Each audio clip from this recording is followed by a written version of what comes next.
Saudara, semalam pleno Partai Golkar akhirnya memutuskan nama Agus Gumiwang Kartasasmita sebagai PLT Ketua Umum Partai Golkar. Lalu pada 20 Agustus mendatang, Rapimnas dan Munas bakal digelar untuk memilih sosok yang akan duduk sebagai Ketua Umum Partai Beringin itu. Nama Menteri Investasi Bahlil Lahadalia menguat menjadi salah satu calon Ketua Umum. Akankah Bahlil bisa menguatkan hubungan Jokowi dan Partai Golkar atau akan ada kejutan politik lain? Kita bahas bersama dengan sejumlah narasumber yang sudah hadir melalui sambungan Zoom.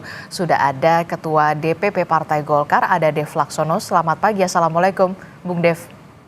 Selamat pagi, Assalamualaikum. Gimana kabarnya? Sehat? Waalaikumsalam warahmatullahi wabarakatuh. Sehat juga Bung Dev. Kemudian juga ada juru bicara sekaligus Kepala Badan Komunikasi Strategis Partai Demokrat, ada Bung Herzaki Mahendra. Selamat pagi, Assalamualaikum Bung Zaki. Ya, selamat pagi, waalaikumsalam warahmatullahi wabarakatuh. Selamat pagi Bang Dev. Iya, kemudian juga sudah hadir ke studio ada pengamat politik dari Universitas Al-Azhar Indonesia, sudah ada Kang Ujang Komarudin. Selamat pagi Kang Ujang. Selamat pagi, Assalamualaikum. Waalaikumsalam warahmatullahi wabarakatuh. Ini semalam akhirnya terpilihlah nama Agus Gumiwang Kartasasmita dalam rapat pleno, dan di harian Kompas, Bung Dev, di halaman 2 ini judulnya "Lobi-lobi di balik pemilihan kilat Agus Gumiwang sebagai PLT Ketua Umum". Nampaknya semalam mulus-mulus saja. Benarkah ada lobi-lobi politik di sana? Ya, kalau lobi-lobi politik itu hal yang lumrah, apalagi di dalam Golkar ya. Kita kan partai yang dinamika, yang terbuka secara demokratis. Jadi pasti ada pembicaraan dan juga untuk mencapai kesepakatan. Apalagi kan kita memilih PLT itu dari antara para waketum. Nah, jadi pasti ada kesepakatan antara sesama. Lalu sebelum kita melaksanakan rapat pleno, kita sudah menyepakati ya secara mufakat bahwa yang terbaik untuk saat ini Golkar dipimpin oleh Pak Agus Gumiwang untuk melanjutkan kepemimpinan dari Pak Erlangga Hartarto. Oke, lobi-lobi politiknya hanya sebatas internal ataukah ada spekulasi juga sebenarnya lobi-lobi politik ini juga ada faktor eksternalnya juga nih untuk memilih nama Agus Gumiwang Kartasasmita yang kita tahu juga merupakan menteri dari kabinet Presiden Jokowi, katanya begitu. Benarkah demikian, Bung Dev? Mohon maaf tadi sempat keputus yang depannya. Kenapa pertanyaannya, Mbak? Iya, jadi begini. Lobi-lobi politik itu kan pasti ada di internal begitu ya. Lalu benarkah ada lobi-lobi politik dari faktor eksternal? Ada anggapan ya nama Agus Gumiwang ini merupakan kilat lah karena kan ada di lingkaran menterinya Presiden Joko Widodo. Benarkah demikian jawaban Anda, Bung Dev? Saya rasa itu spekulasi yang terlalu jauh ya. Itu mungkin agak sedikit konspirasi teori. Kenapa? Karena Pak Agus Gumiwang itu ya sama seperti Pak Erlangga Hartarto, Mas Dito, Mas Jerry, semua itu kan ada di dalam kabinet. Akan tapi semua itu kan sudah jauh sebelum masuk kabinet, itu jauh sebelum terbentuknya bahkan pemerintahan Presiden Jokowi sudah ada di Golkar lebih dahulu. Mas Agus itu Pak Menteri sudah ada di Golkar dari mungkin tahun 90-an. Nah, jadi jauh sebelum itu sudah menjadi kader Golkar tulen, dan dalam kondisi saat seperti ini ya yang terbaik itu adalah Pak Agus Gumiwang gitu. Jadi menepis anggapan kalau memang ini ada faktor eksternal juga dalam pemilihan kilat Agus Gumiwang semalam. Kalau faktor eksternal saya pastikan tidak ada, karena Golkar itu partai besar yang independen. Jadi kita ini menentukan kebijakan sikap kita secara mandiri dan kita yakini bahwa ini adalah yang terbaik. Oke, begini Bung Dev, kemarin juga sudah diputuskan untuk Munas luar biasa pada tanggal berapa? Jadi kita akan Rapimnas ya, akan gelar Rapimnas untuk mensahkan Munas. Jadi kita putuskan untuk dilaksanakan tanggal 20-21 Agustus ini agar kita bisa mempercepat Rapimnas 20 Agustus dan langsung dilanjutkan ke Munas. Oke, berarti 20 Agustus ini Rapimnas untuk memutuskan Munas ya? Mensahkan ya, Munas juga sudah Munas. kita putuskan kemarin. Ya, jadi langsung 20 Agustus kita buat Rapimnas, lalu sore harinya kita langsung mulai Munasnya sampai dengan 21 malam. Oke, nama Agus Gumiwang apakah masih menjadi calon terkuat juga untuk menjadi ketua umum definitif untuk di Munas, ataukah mungkin ada nama lain ini yang beredar kencang sekali di publik, nama Bahlil Lahadalia? Bung Dev. Tadi malam ya di dalam Munas semua hal bisa diputuskan karena Munas itu kan adalah forum pengambilan tertinggi di dalam Partai Golkar. Jadi segala macam skenario selama masih sesuai dengan aturan itu bisa kita kerjakan. Untuk nama Agus Gumiwang sendiri, apakah nanti akan dicalonkan lagi atau bagaimana di Munas? Atau ya sudah cukup di PLT saja? Statement beliau menyatakan bahwa beliau tidak akan maju di Munas. Begitu. Oke, jadi sudah dipastikan nama Agus Gumiwang Kartasasmita tidak akan maju untuk menjadi ketua umum definitif di Munas ya? Salah satu kandidat. Itu yang beliau sampaikan kemarin. Kemarin disampaikan kan beliau ke awak media. Pada setelah selesai rapat pleno ada press conference, di situ beliau menegaskan bahwa dia tidak akan maju di dalam Munas yang akan datang. Dia hanya mengantarkan saja menuju Munas nanti. Oke, saya tanya ke Bung Herzaki. Bung Herzaki, ini kan dinamika politiknya kuat sekali begitu ya, apalagi menjelang pendaftaran pilkada. KPU terakhir semalam rapat pleno memutuskan nama Agus Gumiwang.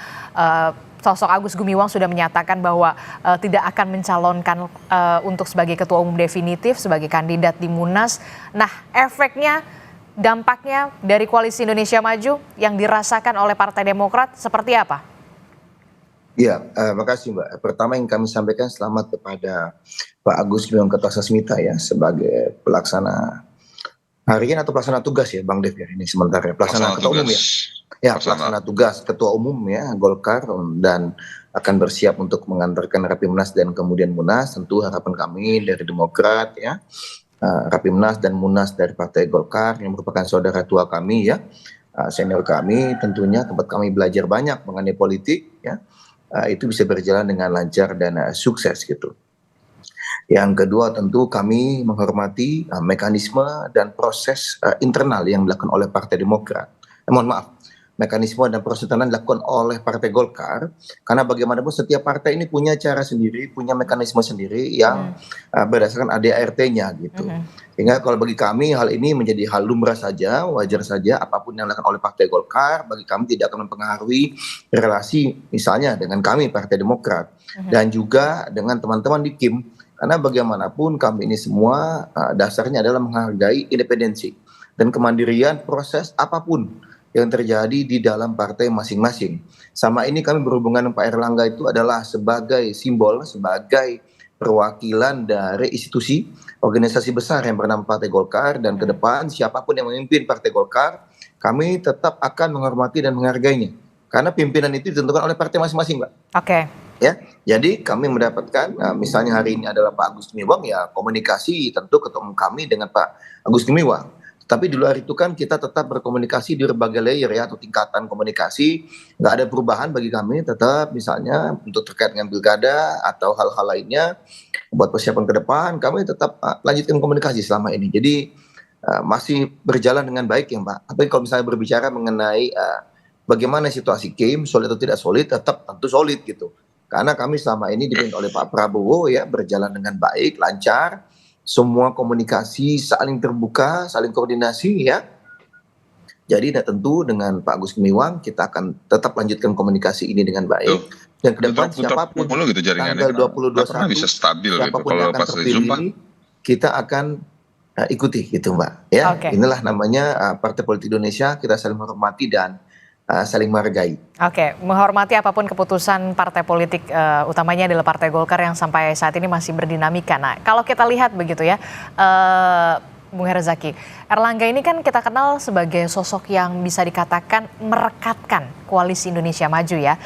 Sebelumnya bahkan sosok yang bisa dikatakan ya banyak mengalah lah di pilkada, seperti ini merelakan sosok Ridwan Kamil yang akhirnya ke Jakarta. Ada tidak kecemasan dari Kim akan ada perubahan arah politik Golkar setelah punya ketua umum yang baru?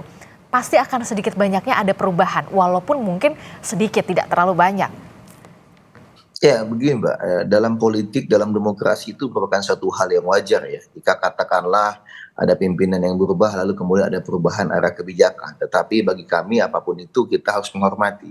Karena bagaimanapun setiap partai politik itu independen atau mandiri dalam mengambil keputusan. Kami misalnya dengan teman-teman Golkar, ada daerah-daerah kami punya jagoan sendiri dan kami kemudian bertarung dengan teman-teman Golkar. Punya jagoan masing-masing. Tapi juga misalnya katakanlah di Sulut, ya. Calon gubernurnya itu dari kami, calon wakil gubernurnya dari Golkar gitu. Nah ini kan sudah keluar rekomendasi. Tapi kemudian jika katakanlah ke depannya dalam beberapa hari ke depan, lalu pasca kepemimpinan yang baru ada rencana atau ada perubahan-perubahan, ya kami sangat memaklumi karena bagaimanapun kami mesti menghormati dinamika internal dari masing-masing partai. Jadi katakanlah nih teman-teman Golkar pasca kepemimpinan yang baru, saya mau duduk bareng nih, kayaknya kita mau ada perubahan konstelasi nih untuk misalnya dukungan atau gubernur, wakil gubernur atau bahkan misalnya bupati atau bupati yang akan diusung, ya kita akan duduk bareng Mbak, karena bagaimanapun yang kami hadapi adalah institusi, ada organisasi dan siapapun memimpin di organisasi itu, ya kami akan mengikuti itu mekanisme yang berlaku. Tapi kami sangat yakin bahwa ini pilkada sudah mendekati ujung, ya apapun keputusan teman-teman Golkar, kita kami hormati dan kami yakin bahwa ya namanya dinamika organisasi, dinamika demokrasi. Dinamika demokrasi, dinamika partai politik ya biasa lah ya, apalagi di last minute begitu ya Bung Herzaki.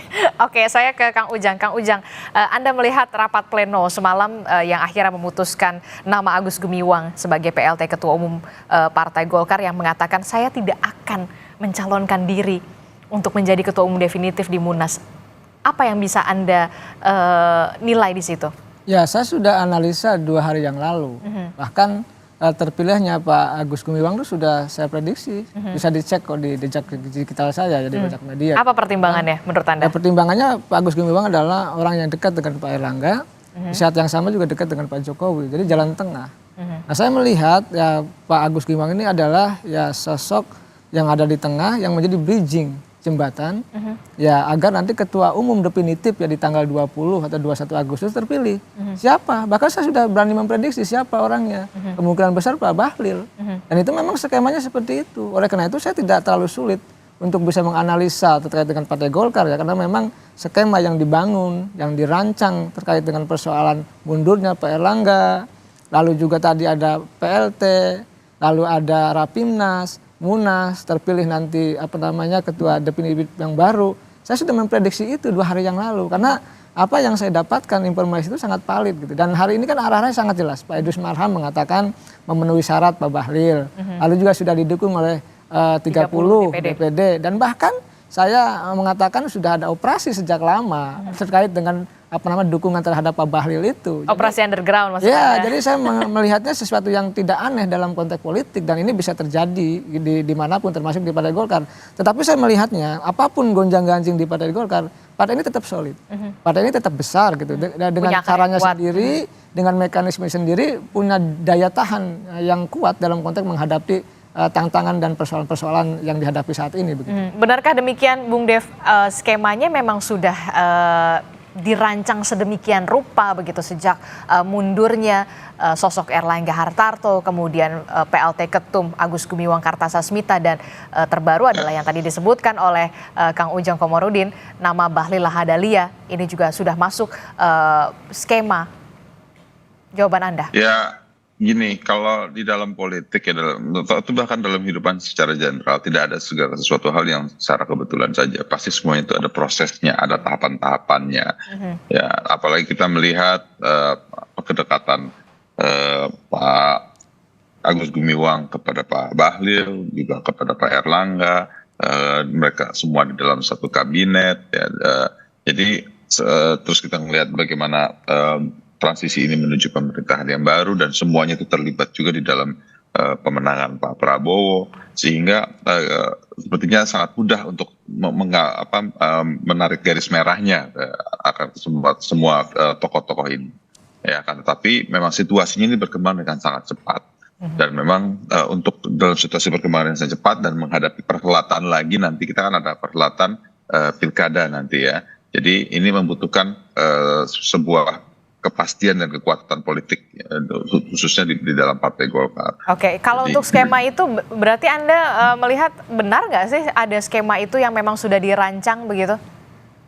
Ya gini, kalau untuk skema itu bisa berbagai macam pandangan, tergantung kita melihat seperti apa. Kalau saya secara pribadi sebagai kader Golkar, saya lebih melihat bahwa ini adalah suatu dinamika yang di dalam Partai Golkar. Ini hal yang biasa, Golkar mengalami badai-badai yang pernah lebih besar. Kita pernah hampir dibubarkan, kita pernah hampir dinyatakan partai terlarang, akan tapi selalu kita tuh berhasil keluar muncul menjadi pemenangnya. Jadi ini adalah satu proses untuk memperkuat dan juga mendewasakan Golkar baik secara institusi ataupun individu-individu di dalamnya.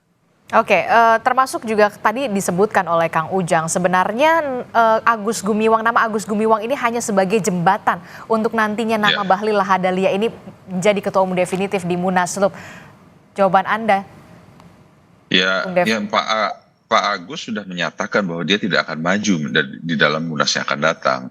Jadi kalau dibilang jembatan bagi Pak Bahlil, ya Pak Agus ini sudah otomatis menjadi jembatan bagi siapapun ketua umum yang akan datang, gitu. Karena dia nyatakan tidak akan maju, dia hanya mengantarkan sampai dengan Munas Golkar. Jadi siapapun yang terpilih itulah yang menjadi ketua umum definitif, dan Pak Agus Gumiwang mengantarkan menuju ke sana. Oke, termasuk juga nama Bahlil Lahadalia yang sudah disebutkan oleh nama Idrus Marham, mengatakan bahwa nama Bahlil ini menguat sekali karena sudah didukung 30 DPD. Benarkah demikian? Jangan dijawab dulu Bung Dev, tetaplah bersama kami usai jeda di Sapa Indonesia Pagi.